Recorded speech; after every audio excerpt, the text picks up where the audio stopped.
সমকোণ। বিভিন্ন প্রকারের কোণের আগে আমরা বুঝে আসবো। এরপরে আছে হলো স্থূলকোণ।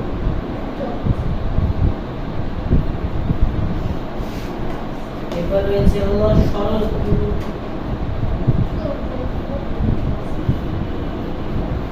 এরপর রয়েছে প্রবৃত্ত কোণ।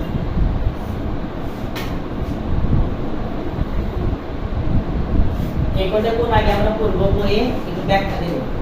ঠিক আছে, এই বিষয়ে আমরা শর্টকাটে বুঝে তারপরে আমরা আবার আর বাকি কোণগুলোতে যাব। তো প্রথমে আছে কোণ। কোণ কাকে বলে? কোণ কাকে বলে? দুটি রশ্মি একটি বিন্দুতে মিলিত হলে যে জ্যামিতিক চিত্র অঙ্কিত হয় তাকে কোণ বলে। লেখেন যে দুইটি রশ্মি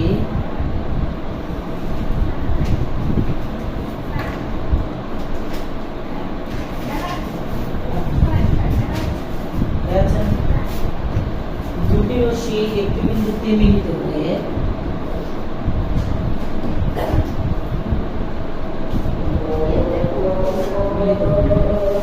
যে জ্যামিতিক চিত্র অঙ্কিত হয়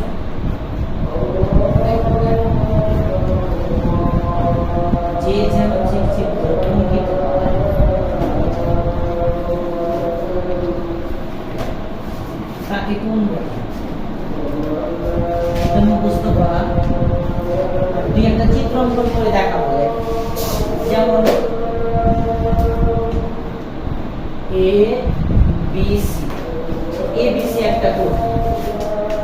আবার পি কিউ আর এর একটা কোণ। আবার আমি লিখতে পারি এরকম ভাবে যে এক্স ওয়াই জেড, এটাও কিন্তু একটা কোণ। যে কোণের পরিমাপের উপর ভিত্তি করে এই বাকি যে 5 প্রকারের কোণ আছে এই পরিমাপের উপর ভিত্তি করে এগুলা নামকরণ করা হয়েছে। দেখেন সূক্ষ্মকোণ, সূক্ষ্ম মানে আমরা কি বুঝি? সূক্ষ্ম মানে ছোট চিকন এরকম বোঝায়। তারপরে সর্বপ্রথম আমরা পরিমাপের দিক থেকে পাবো হলো সূক্ষ্মকোণ, তারপরে সমকোণ অর্থাৎ কি বলে সূক্ষ্মকোণ।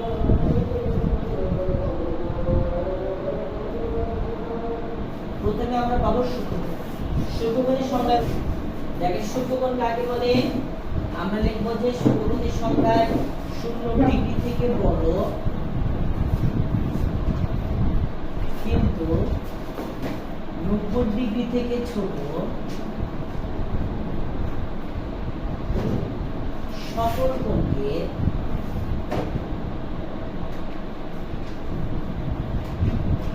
সূক্ষ্মকোণ।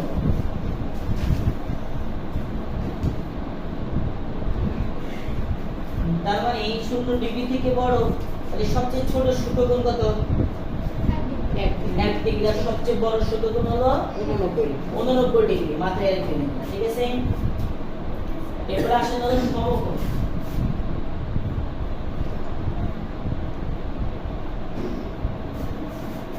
এরপর দেখো সমকোণ কাকে বলে।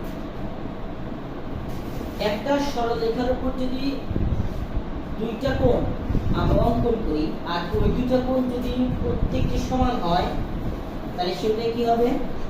সমকোণ। তাহলে আমরা সংজ্ঞা আকারে লিখি যে একটি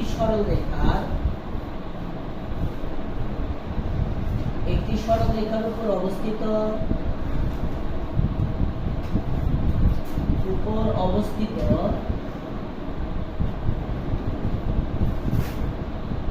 দুইটি সন্নিহিত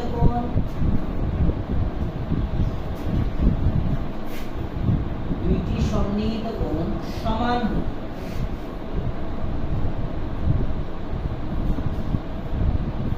তাদের প্রত্যেকটিকে সমকোণ বলে।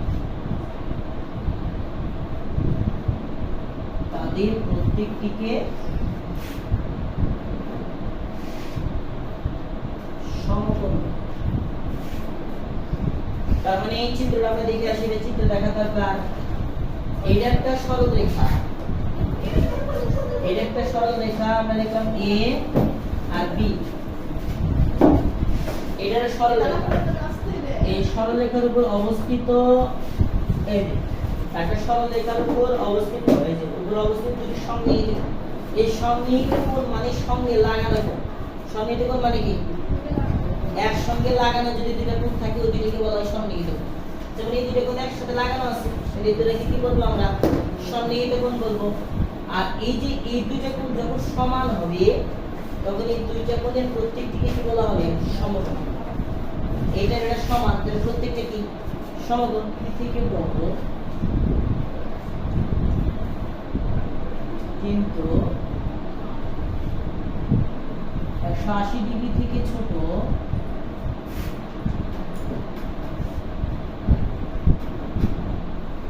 সকল কোণকে স্থূলকোণ বলে।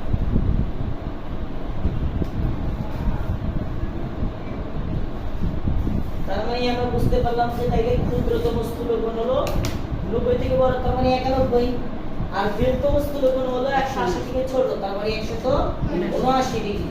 এরকম একটা প্রশ্ন আসবে সামটাইমস, আমাদের উত্তর করতে হবে। এরপর আছে সরলকোণ।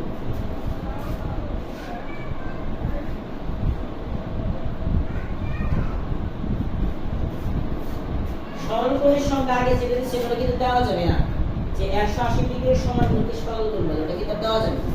যেমন সমকোণের সংজ্ঞা কিন্তু আমরা চেঞ্জ করে দিয়েছি, তাই না? 90 ডিগ্রির সমান কোণকে সমকোণ বলে, ওটা কিন্তু দিয়ে দিয়েছি। এটাও চেঞ্জ করে দেব। এই দেখেন সরলকোণ দুইটি বিপরীতমুখী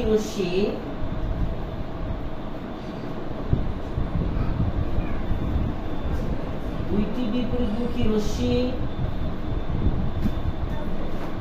তাদের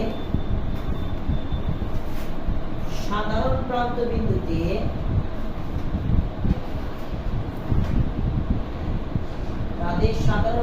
বিন্দুতে যে কোণ তৈরি করে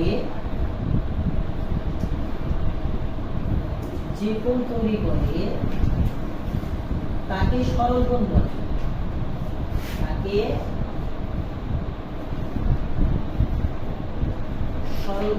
আমি যেটা মিশিয়ে দিই, এটা চিত্র দরকার, তাই না? কারণ এগুলো ফিক্সড, সরলকোণ ফিক্সড 180 ডিগ্রি। আমি দুইটা রশ্মি আঁকালাম, আর এটা দিলাম আমরা, তার হলো দুইটা রশ্মির প্রান্ত বিন্দু। এটা দিলাম O এর রশ্মি আর একটা OB রশ্মি। এখন এই যে দুইটা রশ্মি আঁকালাম, এই দুইটা একমুখী না বিপরীতমুখী? পরস্পর বিপরীতমুখী না? পরস্পরের বিপরীত দিকে অবস্থান করতেছে। তাহলে প্রশ্ন হতে পারে সরলকোণের বাহুদ্বয় পরস্পরের ড্যাশ পরস্পরের বিপরীত, ড্যাশ কোণের বাহুদ্বয় পরস্পরের বিপরীত। কোন কোণের বাহুদ্বয় পরস্পরের বিপরীত? সরলকোণ। তার মানে এই যে এখানে কোণ উৎপন্ন হয়েছে। আর সাধারণ প্রান্ত বিন্দু বলা হয়েছে কেন? কারণ এই O এর রশ্মির প্রান্ত বিন্দু এইটা, আর OB রশ্মির প্রান্ত বিন্দু হচ্ছে এই O, যার কারণে এই দুইটা রশ্মির সাধারণ বিন্দুটা হলো আমাদের O। কথা বুঝছেন? তার কোনো প্রশ্ন আছে? এরপরে আমরা চিত্রটা শুধু মিশিয়ে দিই। এরপর আমাদের আছে হলো প্রবৃদ্ধ কোণ। প্রবৃদ্ধ মানেই তো বোঝা যাচ্ছে কি বৃদ্ধ কোণ, তাই না? পুরা, হ্যাঁ, এটা আসলে বড় কোণ। এই কোণের পরিমাণটা হবে 180 ডিগ্রি বড় আর 360 ডিগ্রি থেকে ছোট। আর এই দেখেন 180 ডিগ্রি থেকে বড় কিন্তু 360 ডিগ্রি থেকে ছোট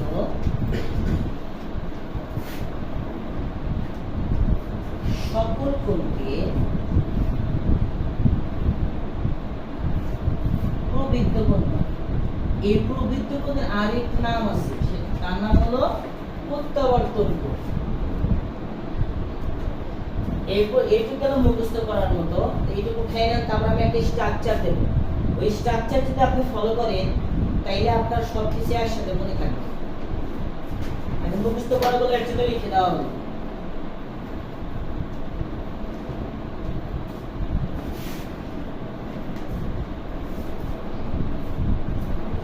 আপনি দেখছেন?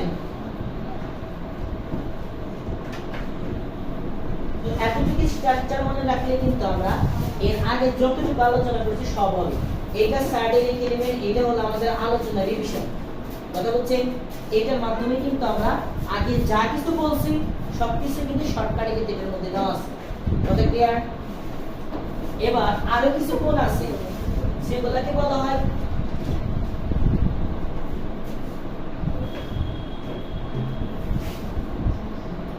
আরো কিছু কোণ আমরা দেখব, এটাকে উঠাই নেন, সেগুলো সন্নিহিত কোণ।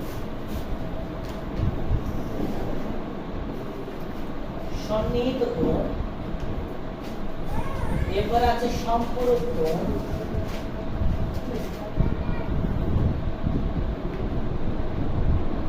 এরপর আছে পূরক কোণ, এরপর আছে বিপরীত কোণ। এই সবগুলো কোণকে বলা আছে কাপল কোণ। দুইটা করে থাকবে, কয়টা করে থাকবে? দুইটা। এর জন্য এই দুইটা এগুলোকে আমরা পরে লিখতেছি। তা আমরা এখন এই কয়টার আলোচনা করে আমরা বুঝবো যে কোনটা আসলে কি কোণ। এখন দেখেন ওই পাশেগুলো হয়েছে, মিশিয়ে দেব। এবার আসেন সন্নিহিত কোণ। সন্নিহিত কোণের বিষয়টা একবার আসছে আলোচনা। আমি বলছি যে একসঙ্গে লাগানো যদি থাকে দুইটা কোণ, তাইলে সেটা কি কোণ? সন্নিহিত। সন্নিহিত কোণ 90 ডিগ্রি থেকে বড়, স্থূল কোণ, আর 180 ডিগ্রি থেকে ছোট, কি কোণ? স্থূল কোণ। এবার আসে সরল কোণ, এর আবার নাম আছে দুইটা। আমরা লিখতে পারি দুই সমকোণ সমান 180 ডিগ্রি সমান এক সরল। আমরা এটা লিখতে পারি সমান, সমানের সম্পর্ক। তো এরপরে রয়েছে কি কোণ? সরল প্রবৃদ্ধ কোণ। এখন প্রবৃদ্ধ কোণটা কেমন? 180 থেকে হবে বড়, 180 থেকে হবে বড়, কিন্তু 360 ডিগ্রি থেকে হবে ছোট।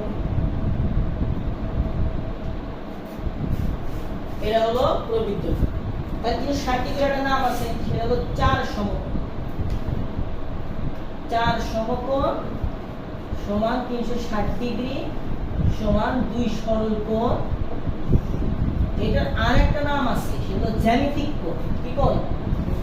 আচ্ছা, আমি লিখে দিই যে জ্যামিতিক কোণের জ্যামিতিক কোণের পরিমাণ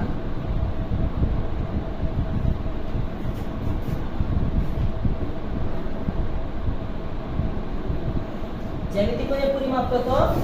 360 ডিগ্রি। তার মানে একটা কোণকে আপনি 360 ডিগ্রি থেকে বড় বানাইতে পারবেন না। বহুভুজের অনেকগুলো কোণের সমষ্টি 360 ডিগ্রি বড় হতে পারে, কিন্তু কোন একটা কোণ কখনোই 360 ডিগ্রি থেকে বড় হতে পারে না। এর জন্য বলা হয়েছে জ্যামিতিক কোণের পরিমাণ কত? 360 ডিগ্রি। তার মানে এই যে স্ট্রাকচারটা যদি আমরা দেখি, এর থেকে আমরা বৃহত্তম স্থূলকোণ, ক্ষুদ্রতম স্থূলকোণ, বৃহত্তম সূক্ষ্মকোণ, ক্ষুদ্রতম সূক্ষ্মকোণ, বৃহত্তম প্রবৃদ্ধ কোণ, ক্ষুদ্রতম প্রবৃদ্ধ কোণ, এক সমকোণ, দুই সমকোণ, এক সরল কোণ, বিভিন্ন প্রশ্নের উত্তর কিন্তু আমরা এতটুকুর মধ্যে থেকে পাচ্ছি। আবার সংখ্যাগুলো কিন্তু দেখতে পাচ্ছি। আর কথা হচ্ছে, তার মানে এটাই হলো আমাদের যে প্রথমে সংখ্যাগুলো লিখছি, ওগুলো মুখস্থের মতো বোঝার বিষয় এখানে। তার মানে এখানে সূক্ষ্মকোণটা 0 থেকে বড় হবে, তাহলে সবচেয়ে কম পক্ষে কত হতে পারে? 1 ডিগ্রি। আর 90 থেকে হওয়া লাগবে ছোট, 90 থেকে ছোট সবচেয়ে বড় কত আছে? 89 ডিগ্রি। আবার এক সমকোণ এড়ে গেল স্থূলকোণ, 90 থেকে হবে বড়, আর 90 থেকে বড় সবচেয়ে ছোট কত আছে? 91। আর 180 থেকে ছোট সবচেয়ে বড় কত আছে? 179 ডিগ্রি। মানে বৃহত্তম স্থূলকোণ হলো 179 ডিগ্রি, আর ক্ষুদ্রতম স্থূলকোণ হলো 91 ডিগ্রি। এবার প্রবৃদ্ধ কোণ 180 থেকে বড়, তাহলে সবচেয়ে ছোট প্রবৃদ্ধ কোণ কত? 181 ডিগ্রি। আর সবচেয়ে বড় প্রবৃদ্ধ কোণটা হলো 359 ডিগ্রি। কথা বলছেন?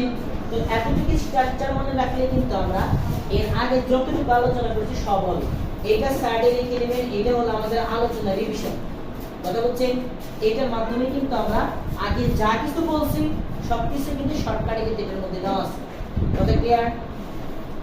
এবার আরো কিছু কোণ আছে, সেগুলোকে বলা হয়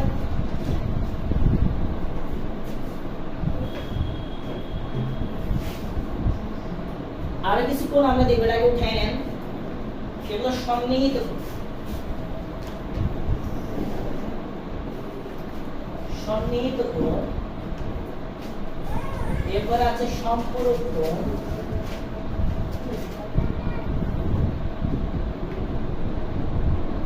এরপর আছে পূরক কোণ,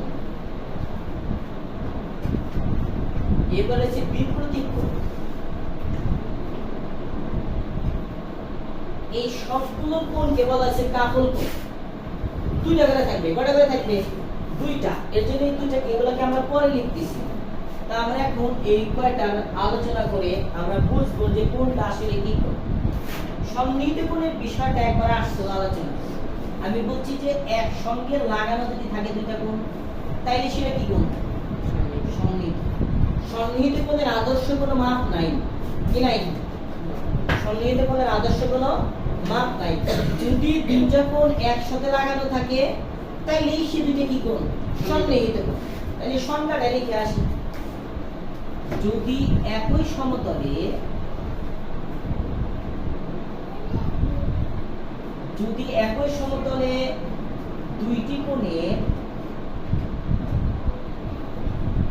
কোণের একই শীর্ষবিন্দু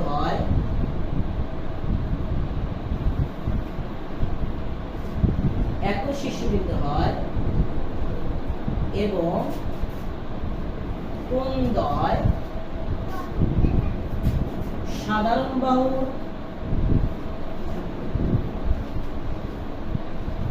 বিপরীত পাশে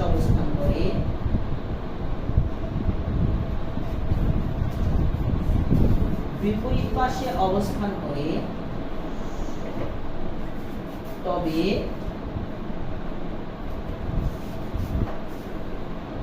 কোণদ্বয়কে সন্নিহিত কোণ বলে। আমরা এবার একটু ব্যাখ্যা দিয়ে আসি।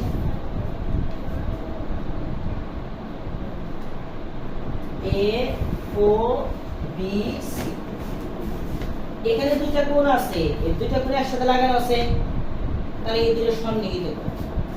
আবার আরো ছোট করে দিলাম, কারণ আমি আগেই বলছিলাম যে সন্নিহিত কোণের নির্দিষ্ট কোনো মাপ থাকে না, দুইটা কোণ একসাথে লাগানো থাকলে হয়, তাই বলছিলাম না? আচ্ছা, তার মানে এই দুটো সন্নিহিত কোণ, আবার এই দুটো সন্নিহিত কোণ। এখানে কোণ আছে দুইটা, একটা কোণ হলো এ ও সি, আরেকটা কোণ হলো বি ও সি। এই দুইটা কোণই কি কোণ? সন্নিহিত কোণ। আবার এই দুইটা কোণ কি কোণ? সন্নিহিত। কারণ সন্নিহিত কোণের নির্দিষ্ট কোনো মাপযোগের দরকার নাই। এখন এর মধ্যে কিছু শর্ত আছে, এই শর্তগুলো আমাদের পূরণ করতে হবে। ভাষাগুলো জটিল হয়েছে, তাই আমরা একটু সহজ করে পড়ে নিই। যেমন যদি একই সমতলে, আচ্ছা এই যে দুটো কোণ আছে, দুটো কি একটা সমতলে না আলাদা আলাদা সমতলে আছে? একটা তলে আছে, বক্রতলে না সমতলে? সমতলে। তার মানে একই তলে আছে, একই সমতলে আছে। আচ্ছা ঠিক আছে, কয়টা কোণ? একটা দুইটা। এই যে দুইটা কোণ, দুইটা কোণের শীর্ষবিন্দু কয়টা? একটা। এই দুইটা কোণের শীর্ষবিন্দু কয়টা? একটা। কোনটা? ও। আর কি কোণের শীর্ষবিন্দু আছে? দুইটা কোণের শীর্ষবিন্দু কয়টা? একটা। এবং কোণদ্বয় সাধারণ বাহু, সাধারণ বাহু কোণগুলা? এখন এখানে কোণ আছে কয়টা? দুইটা কোণের মধ্যে যেটা মিল আছে ওটা সাধারণ বাহু। এমন একটি বাহু আছে যে বাহু দুইটা কোণেরই বাহু, কোনটা? ওসি। ওসি। তাহলে এই ওসি বাহুটা হলো এই দুইটা কোণের সাধারণ বাহু। দেখেন এই যে কোণদ্বয় সাধারণ বাহুর বিপরীত পাশে অবস্থান করে। আমি এই সাধারণ বাহু ওসি নির্ণয় করলাম। কোণ দুইটা কোন পাশে আছে? দুইটা দুই পাশে আছে না? একটা ডানে একটা বামে আছে না? ডানে আর বামে। এই সাধারণ বাহুর একটা আছে ডানে আর একটা আছে বামে। তাহলে কি একই দিকে আছে না বিপরীত পাশে আছে? তাহলে এই যে মিলে গেল, বিপরীত পাশে অবস্থান করে। আর এমনটা যদি হয় তাহলে কোণ দুটোকে বলা হবে সন্নিহিত। তার মানে দুটি কোণের যদি একটা শীর্ষবিন্দু হয় আর কোণ দুইটা সাধারণ বাহুর অপোজিট পাশে থাকে, বিপরীত পাশে থাকে, তাহলে এই কোণ দুটোকে বলা হবে সন্নিহিত। কথা হচ্ছে সেখানে একটা সরলরেখা আঁকাইছিলাম আর এমন ভাবে একটি আঁকাইছিলাম, একটা লম্ব, এটাকে লম্ব বলা হয়। কি বলা হয়? লম্ব। লম্বের সংজ্ঞা সমকোণের সাথে মিল আছে কিন্তু পুরোপুরি। তো এই লম্বটা আঁকাইছিলাম, এর ফলে এই দুইটা সন্নিহিত, এটা তো সন্নিহিত কোণ সমান হয়েছিল, যার কারণে প্রত্যেকটা কি হয়েছিল? সমকোণ। এটা সন্নিহিত কোণ না? এখানে দুইটা কোণ আছে, একটা শীর্ষবিন্দু, এই সাধারণ বাহু দুই পাশে দুই কোণ আছে, তার মানে এটাও সন্নিহিত।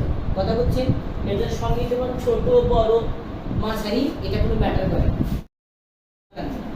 যেমন এখানে আমরা লিখব সম্পূরক কোণ। প্রথমে আমরা লিখব সম্পূরক। এইটাও কিন্তু জোড়া কোণ, এটাও কি কোণ? জোড়া কোণ। তাহলে দুইটি কোণের পরিমাপের যোগফল, দুটি কোণের পরিমাপের যোগফল 180 ডিগ্রি হলে একটিকে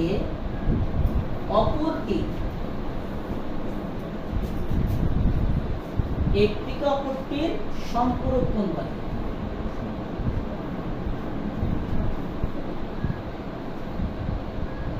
আমি সংজ্ঞাটা লিখে নেব, পূরক কোণ। একদম সেম সংজ্ঞা। তাহলে 180 জায়গায় কি হবে? 90 হবে। তাহলে দুইটি কোণের পরিমাপের যোগফল, দুইটি কোণের পরিমাপের যোগফল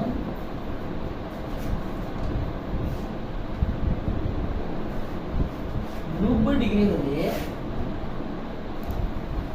একটিকে অপরটির পূরক কোণ বলে। একটিকে অপরটির কি কোণ বলে? পূরক কোণ বলে। এবার দেখেন, আমরা মনে থাকে না আমাদের যে কোনটা 180 আর কোনটা 90, তাই না? ঝামেলা তো হতেই পারে। আমরা তো সংজ্ঞা জানলাম দুটো সেম, এখন মনে রাখতে হবে যে কোনটা 180 কোনটা 90। এটা ফলো করেন, এই যে ওয়ার্ডটা, এই ওয়ার্ডটা ফলো করেন আর এই ওয়ার্ডটা ফলো করেন। আচ্ছা বলেন তো কোন ওয়ার্ডটা বড়, সম্পূরক না পূরক? সম্পূরক। এই ওয়ার্ডটা বড় না, তাই এটাও বড় 180। আর এই ওয়ার্ডটা ছোট, তাহলে এটা ছোট, তাই এটা 90। কত হয়েছে? তার মানে আমরা কিন্তু এইভাবে কিন্তু এই ওয়ার্ডটা দেখেও কিন্তু আমরা মনে রাখতে পারবো যে কোনটা 180 আর কোনটা 90।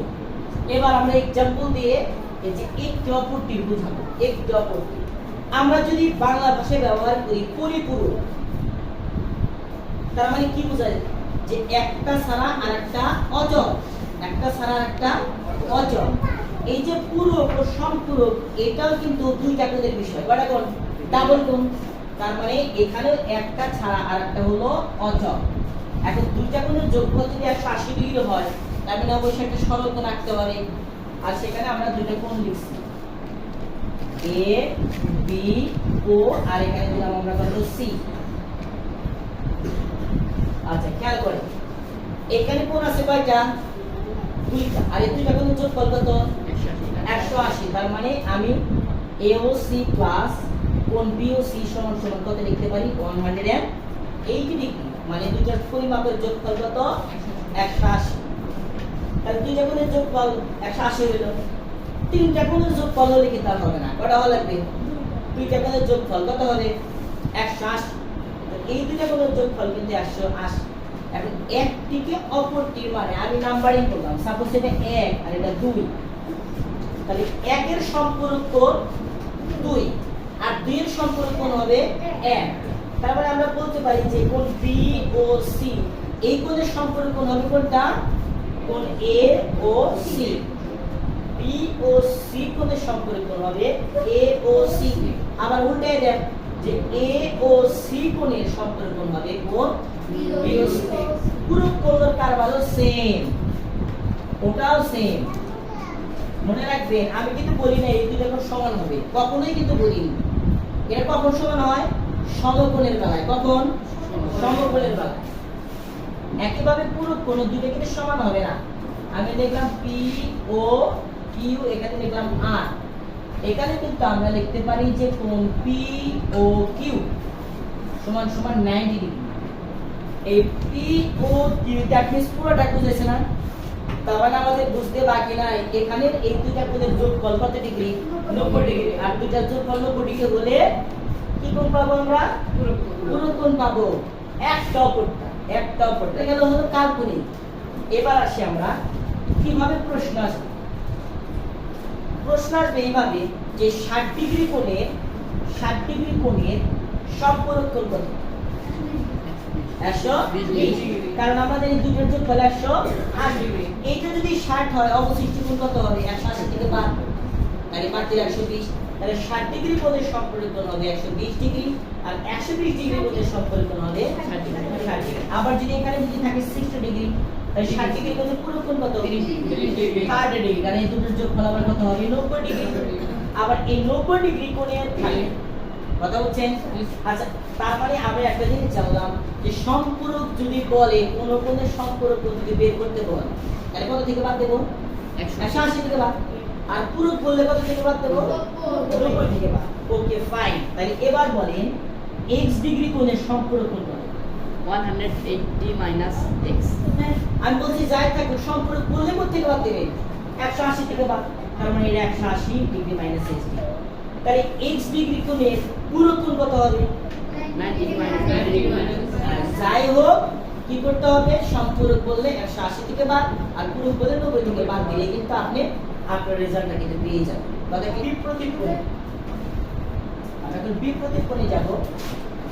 তার আগে আমরা কিছু গুরুত্বপূর্ণ তথ্য মনে করে নিই, যেটা অলরেডি কিন্তু আমরা পড়ছি। সেটা হলো দুইটি সরলরেখা পরস্পরকে কয়টি বিন্দুতে ছেদ করতে পারবে? একটি। আমরা জানি দুইটা সরলরেখা একের অধিক বিন্দুতে কখনোই ছেদ করতে পারে না। যেভাবেই ছেদ করেন না কেন এইভাবেই ছেদ করবে। আর দুটি সরলরেখা যখন পরস্পরকে ছেদ করে তখন কয়টা কোণ উৎপন্ন হয়? 1 2 3 4টা কোণ উৎপন্ন হয়েছে না? এই 4টা কোণ উৎপন্ন হয়। আর এই 4টি কোণের যে কোনো একটি কোণের বিপরীত কোণকে এই কোণের বিপরীত কোণ বলা হয়। যেমন আমরা যদি এখানে নাম্বারিং করি 1 2 3 4, বলেন তো কোণ 1 এর বিপরীত পাশে আছে কোণ কোনটা? 3। আর কোণ 4 এর বিপরীত পাশে আছে কোনটা? 2। তার মানে 1 এর বিপরীত কোণ হলো 3, আর 2 এর বিপরীত কোণ হলো 4, আর 4 এর 2। এই বিপরীত কোণ আবার পরস্পর সমান হয়। কি হয়? সমান। যেমন এই কোণের মান যা হবে এই কোণের মানও তাই হবে। আবার এই কোণের মান যা হবে তার বিপরীত কোণের মানও তাই হবে। আপনাকে যদি বলে যে 75 ডিগ্রি কোণের বিপরীত কোণ কত, তাহলে কি লিখবেন? 75 সমান 100 ডিগ্রি কোণের বিপরীত কোণ কত? 100 ডিগ্রি সমান। এবার আমরা সংজ্ঞাটা লিখি। সংজ্ঞা লিখব আমরা বইয়ের সস্তা সংজ্ঞা। সংজ্ঞা আমি যেটা বললাম ওটাও কিন্তু সংজ্ঞা। তাহলে আমরা লিখব যে এখানে লিখি বিপরীত কোণ।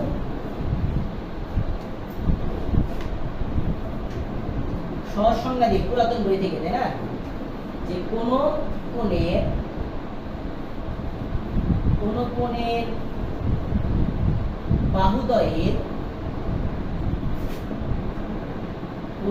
বাহুদ্বয়ের বিপরীত রশ্মিদ্বয়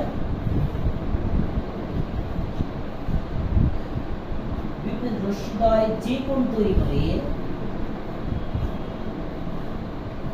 তৈরি করে তাকে ওই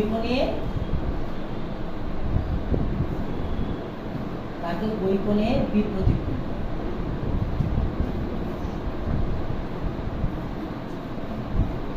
কোন কোণের বাহুদ্বয়ের বিপরীত রশ্মিদ্বয় যে কোণ তৈরি করে তাকে ওই কোণের বিপরীত কোণ বলে। তো বিপরীত কোণ আমরা যদি বলি, এখন নাম ধরে বলবো, নাম ধরে ধরে বলা লাগবে। যেমন এই কোণটার নাম কি? আমরা যদি কোন কোণের নাম নির্ণয় করতে চাই তাহলে আমরা দেখবো যে এর যে বাহুগুলো আছে এই বাহুগুলোর সাপ্লাই স্টার্টিং এ কোথায় আছে আর এন্ডিং এ কোথায় আছে। যেমন এখানে বাহু আছে আমাদের দুইটা, তাহলে এই বাহুর স্টার্টিং এ কি আছে? এ। আর এই কোণের এন্ডিং এ স্টার্টিং এ ই থাকলে এন্ডিং এ কি আছে? ডি। তাহলে এই কোণটা মাঝখানেটা মাঝেই থাকবে। তাহলে এটার নাম হবে কি? এ ও ডি কোণ। আর এ ও ডি কোণের বিপরীত কোণটা কি হবে? সিওবি অথবা বিওসি। আবার কোণ এই কোণে এক নাম্বার কোণটার নাম কি? এওসি। এওসি কোণের বিপরীত কোণ কোনটা? বিওডি। বিওডি। এটা হলো বিপরীত কোণ। এবার যতটুকু আলোচনা করছি কারো যদি কোনো সমস্যা